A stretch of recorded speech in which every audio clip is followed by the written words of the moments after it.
Chapter 28, Dobbs. McWatt went, and McWatt was not crazy. And so did Yossarian, still walking with a limp, and when Yossarian had gone 2 more times and then found himself menaced by the rumor of another mission to Bologna, he limped determinedly into Dobbs' tent early one warm afternoon, put a finger to his mouth and said, "Shh." "What are you shushing him for?" asked Kid Sampson, peeling a tangerine with his front teeth as he perused the dog-eared pages of a comic book. "He isn't even saying anything." "Screw," said Yossarian to Kid Sampson, jerking his thumb back over his shoulder toward the entrance of the tent. Kid Sampson cocked his blonde eyebrows discerningly and rose to cooperate. He whistled upward 4 times into his drooping yellow mustache and spurted away into the hills on the dented old green motorcycle he had purchased second-hand months before.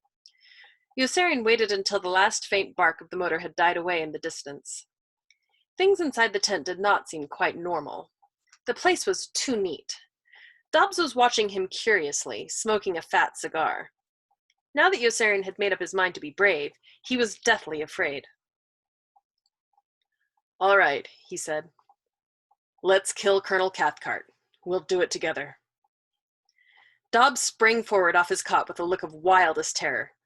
"Shush!" he roared. "Kill Colonel Cathcart? What are you talking about?" "Be quiet, damn it!" Yossarian snarled. "The whole island'll hear. Have you still got that gun?" "Are you crazy or something?" shouted Dobbs. "Why should I want to kill Colonel Cathcart?" "Why?" Yossarian stared at Dobbs with an incredulous scowl. "Why? It was your idea, wasn't it? Didn't you come to the hospital and ask me to do it?" Dobbs smiled slowly. "But that was when I had only 58 missions, he explained, puffing on his cigar luxuriously. "I'm all packed now and I'm waiting to go home. I've finished my 60 missions. "So what?" Yossarian replied. "He's only going to raise them again." "Maybe this time he won't." "He always raises them. The hell's the matter with you, Dobbs? Ask Hungry Joe how many times he's packed his bags." "I've got to wait and see what happens," Dobbs maintained stubbornly. "I have to be crazy to get mixed up in something like this now that I'm out of combat." He flicked the ash from his cigar. "No, my advice to you," he remarked, "is that you fly your 60 missions like the rest of us and then see what happens."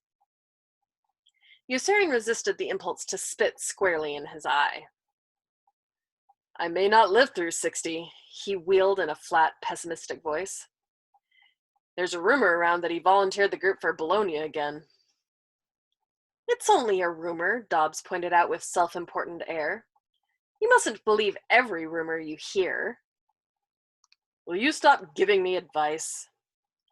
"Why don't you speak to Orr?" Dobbs advised. "Orr got knocked down into the water again last week on that second mission to Avignon. Maybe he's unhappy enough to kill him." "Orr hasn't got brains enough to be unhappy." Orr had been knocked down into the water again while Yossarian was still in the hospital, and had eased his crippled airplane down gently onto the glassy blue swells of Marseille with such flawless skill that not one member of the 6-man crew suffered the slightest bruise. The escape hatches in the front and rear section flew open while the sea was still foaming white and green around the plane, and the men scrambled out as speedily as they could in their flaccid orange Mae West life jackets that failed to inflate and dangled limp and useless around their necks and waists. The life jackets failed to inflate because Milo had removed the twin carbon dioxide cylinders from the inflating chambers to make the strawberry and crushed pineapple ice cream soda to be served in the officers' mess hall, and had replaced them with newly scrapped notes that read, "What's good for M&M Enterprises is good for the country." Or popped out and laughed.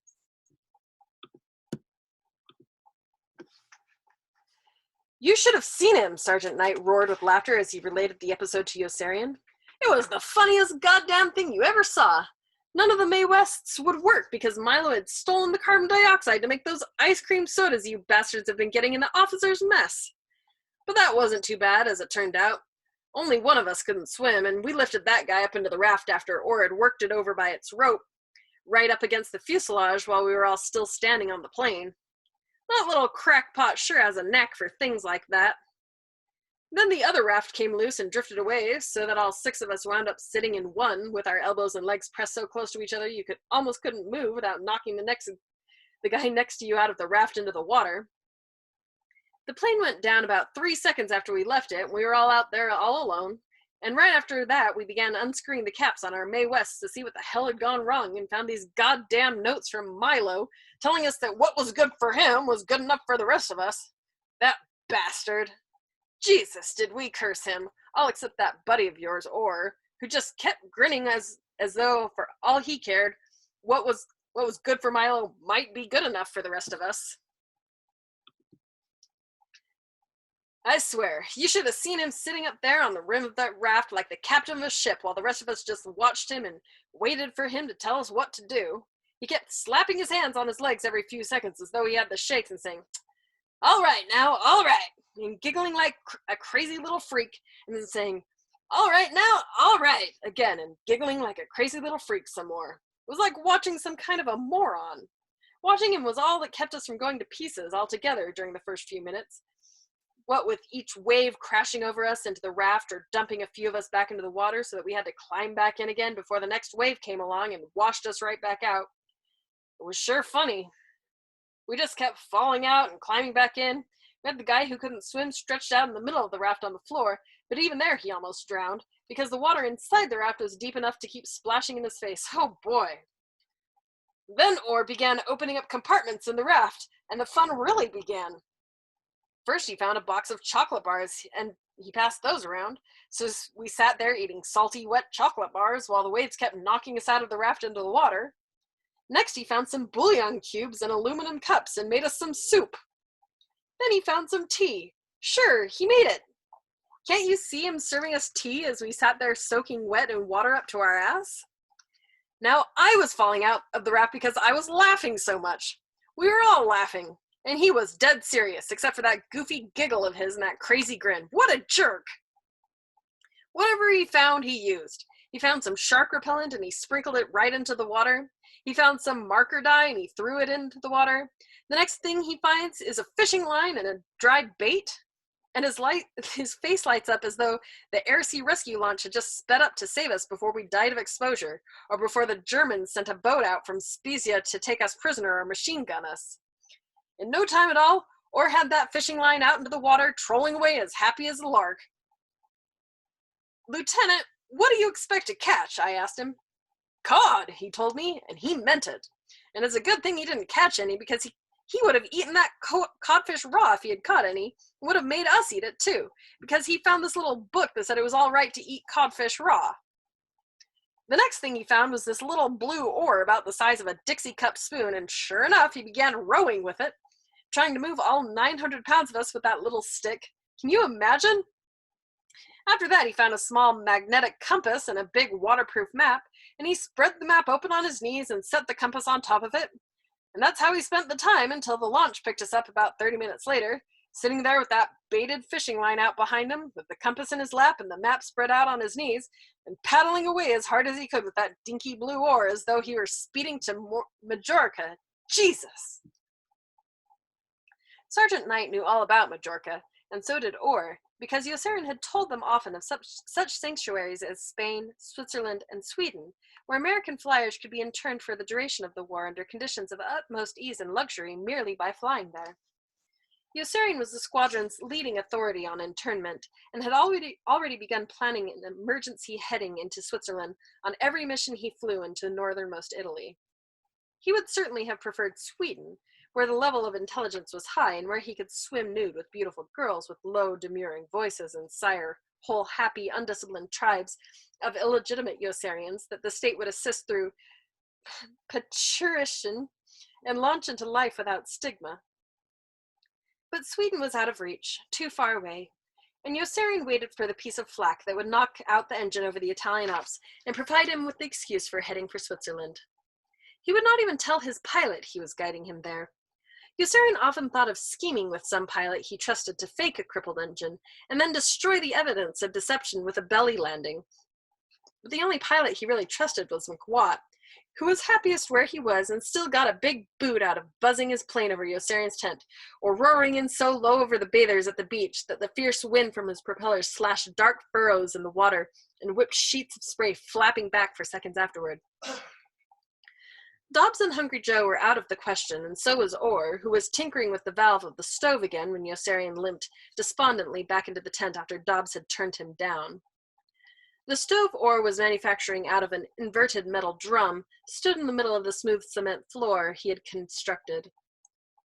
He was working sedulously on both knees. Yossarian tried paying no attention to him and limped wearily to his cot and sat down with a labored, drawn-out grunt. Prickles of perspiration were turning chilly on his forehead. Dobbs had depressed him. Doc Danica depressed him. An ominous vision of doom depressed him when he looked at Orr. He began ticking with a variety of internal tremors. Nerves twitched, and the vein in one wrist began palpitating. Orr studied Yossarian over his shoulder, his moist lips drawn back around convex rows of large buck teeth.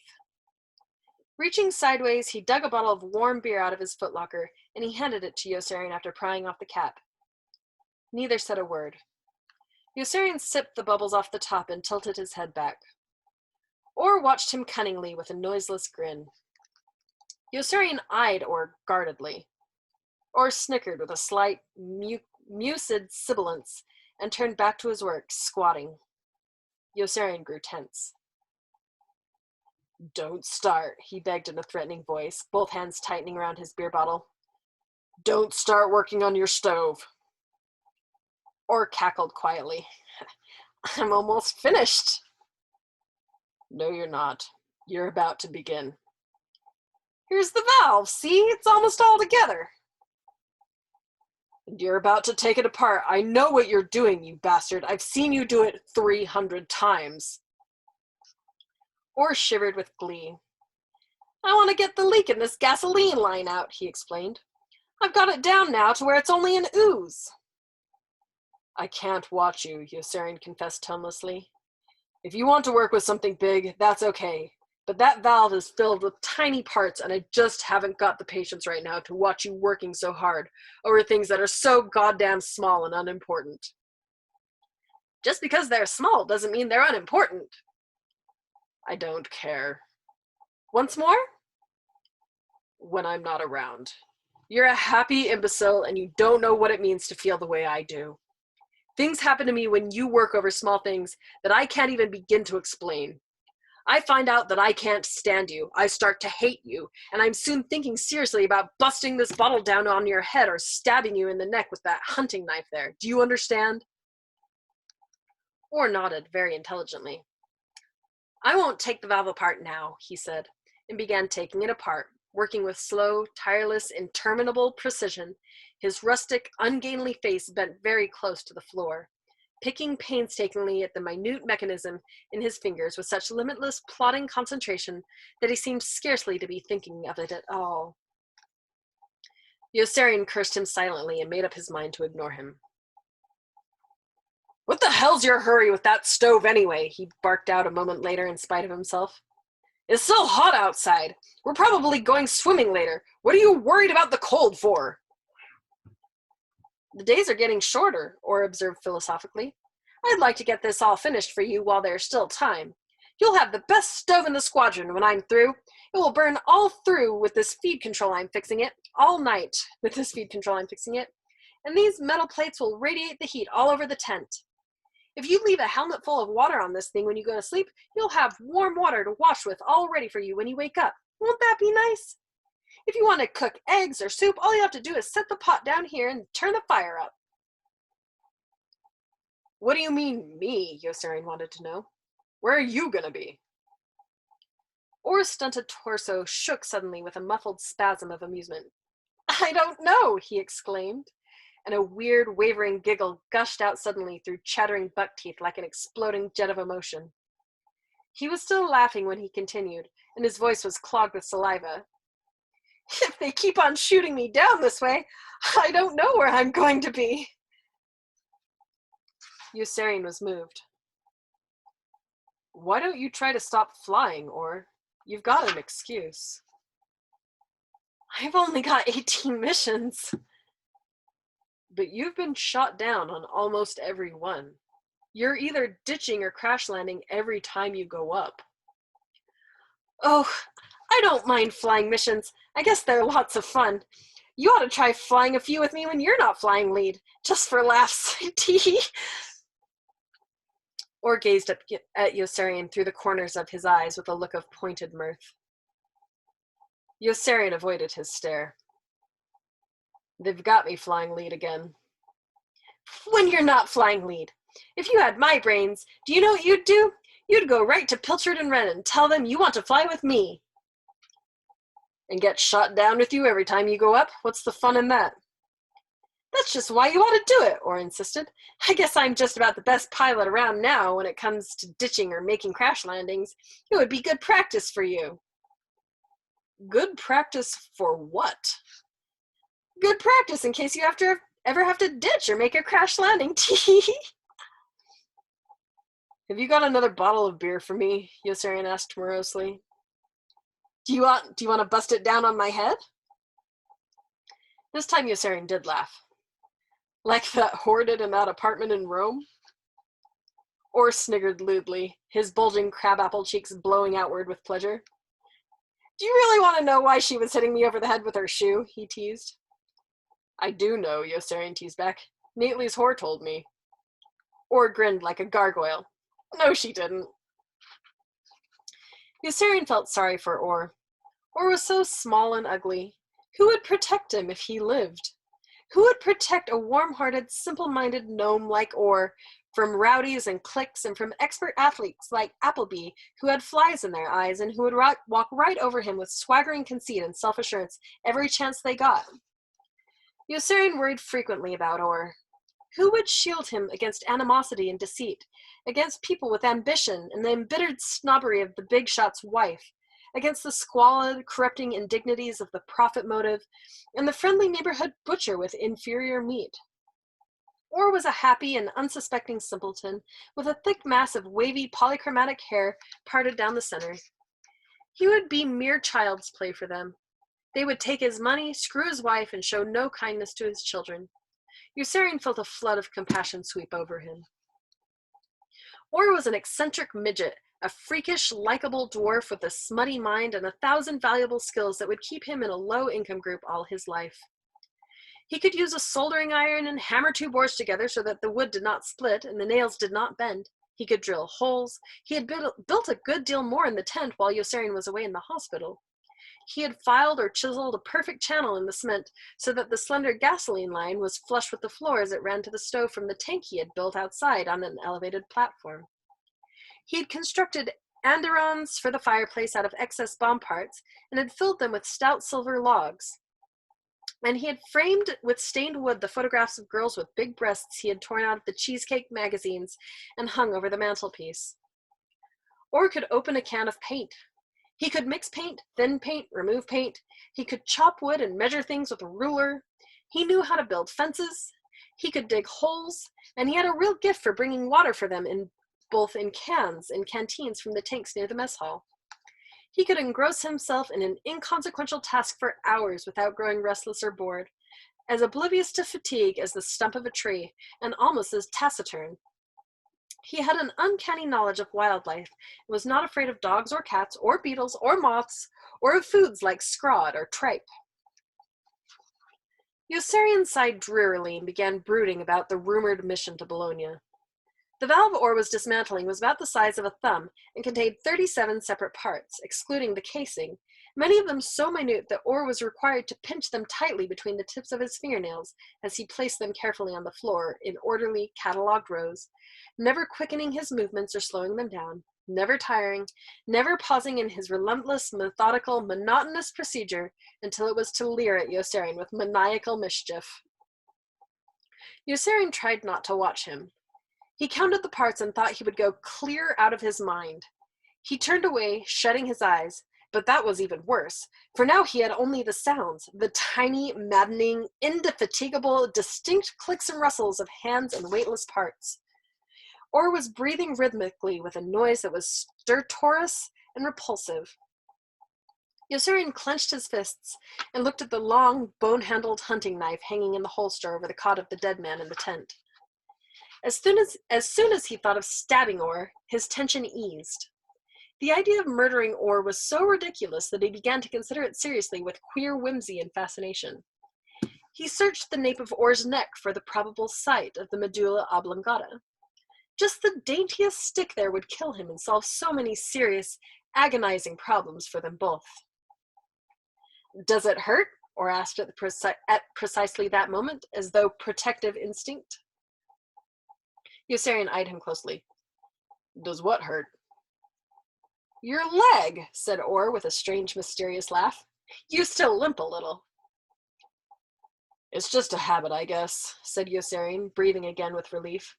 "I'll probably get over it soon." Orr rolled over sideways to the floor and came up on one knee, facing toward Yossarian. "Do you remember," he drawled reflectively with an air of labored recollection, "that girl who was hitting me on the head that day in Rome?"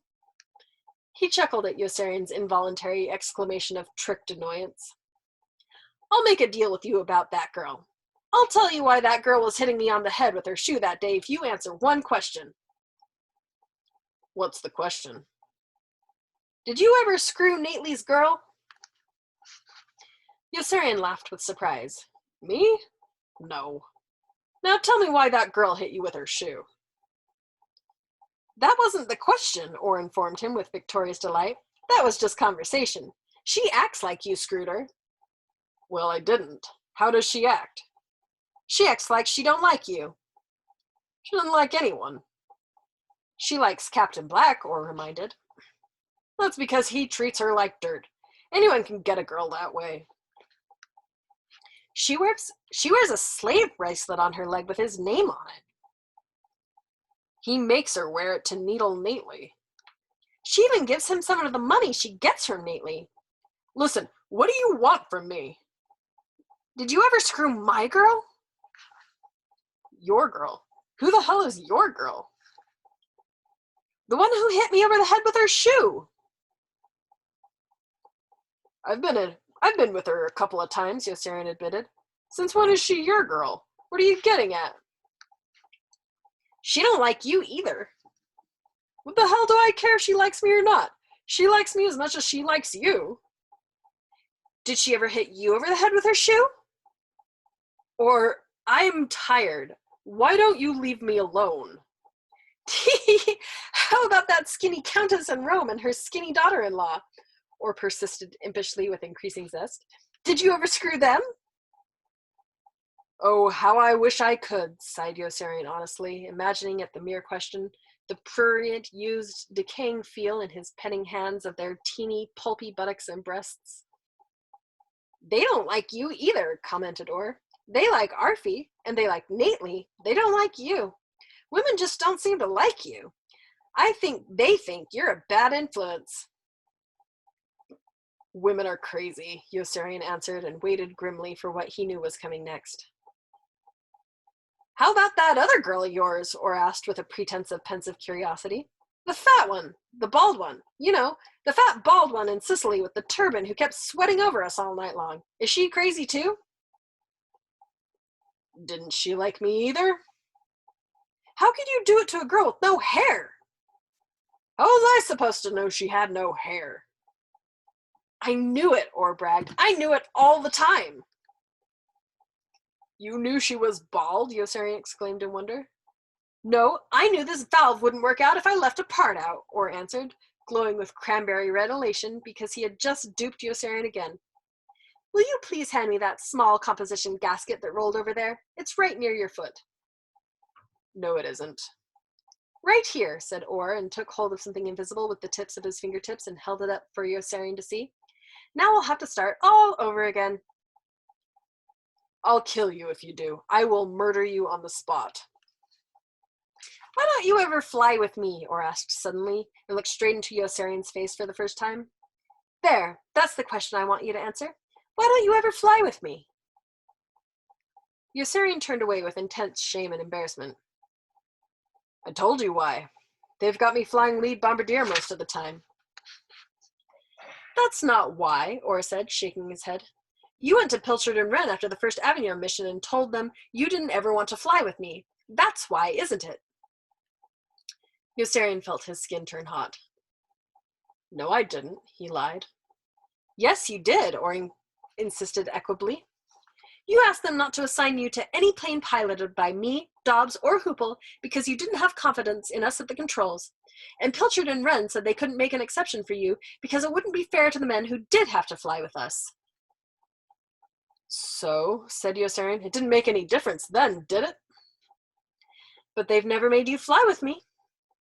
Or, working on both knees again, was addressing Yossarian without bitterness or reproach, but with injured humility, which was infinitely more painful to observe, although he was still grinning and snickering as though the situation were comic. You really ought to come fly with me, you know. I'm a pretty good pilot, and I'd take care of you. I may get knocked down a lot, but that's not my fault, and nobody's ever been hurt in my plane.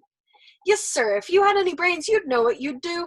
You'd go right to Pilchard and Wren and tell them you want to fly all your missions with me. Yossarian leaned forward and peered closely into Orr's inscrutable mask of contradictory emotions. Are you trying to tell me something? Orr responded, I'm trying to tell you why that big girl with the shoe was hitting me on the head that day, but you just won't let me. Tell me, will you fly with me? Yossarian laughed and shook his head. You'll only get knocked down into the water again. Orr did get knocked down into the water again when the rumored mission to Bologna was flown, and he landed his single-engine plane with a smashing jar on the choppy, wind-swept waves tossing and falling below like warlike black thunderclouds mobilizing overhead. He was late getting out of the plane and ended up alone in a raft that began drifting away from the men in the other raft and was out of sight by the time the air-sea rescue launch came plowing up through the wind and splattering raindrops to take them aboard. Night was already falling by the time they were returned to the squadron. There was no word of Orr. Don't worry, reassured Kid Sampson, still wrapped in the heavy blankets and raincoat in which he had been swaddled on the boat by the rescuers. He's probably been picked up already if he didn't drown in that storm. It didn't last long. I bet he'll show up any minute. Yossarian walked back to his tent to wait for Orr to show up any minute and lit a fire to make things warm for him. The stove worked perfectly with a strong, robust blaze that could be raised or lowered by turning the tap Orr had finally finished repairing. A light rain was falling, drumming softly on the tent, the trees, the ground. Yossarian cooked a can of hot soup to have ready for Orr and ate it all himself as the time passed. He hard-boiled some eggs for Orr and ate those too. Then he ate a whole tin of cheddar cheese from a package of K rations.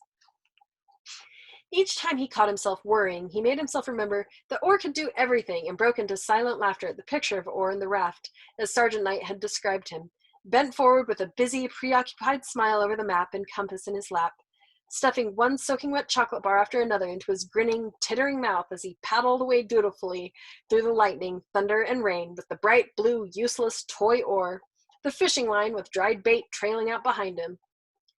Yossarian really had no doubt about Orr's ability to survive.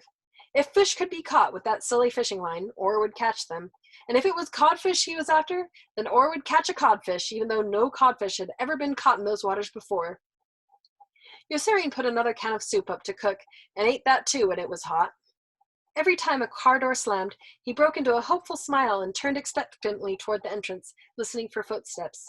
He knew that any moment Orr would come walking into the tent with big, glistening, rain-soaked eyes, cheeks and buck teeth looking ludicrously like a jolly New England oysterman in yellow oilskin rain hat and slicker, numerous sizes too large for him, and holding up proudly for Yossarian's amusement a great dead codfish he had caught. But he didn't.